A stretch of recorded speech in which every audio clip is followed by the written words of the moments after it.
السلام علیکم دوستو، روزانہ اس طرح کی ویڈیو دیکھنے کے لیے ہمارے چینل کو سبسکرائب کریں۔ شکریہ۔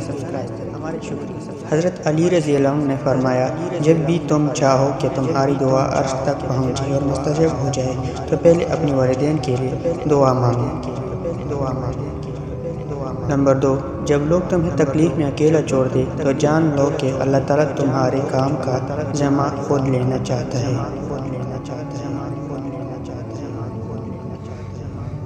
نمبر 3، جہاں عزت، سچائی، خلوص نظر آئے وہاں دوستی کا ہاتھ بڑھاؤ، ورنہ تمہاری تنہائی تمہاری بہترین ساتھی ہے۔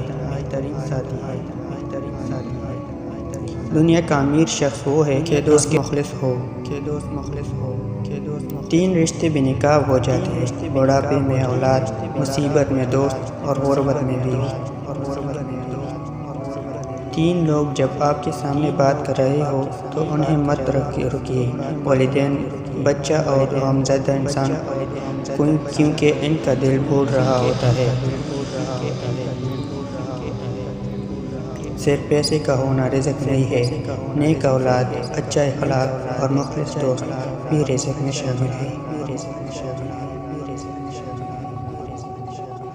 وہ جگہ چھوڑ دو جہاں تمہاری احساس اور تمہارے الفاظ کی قدر نہ ہو، پھر چاہے وہ کسی کا گھر ہو یا کسی کا دل۔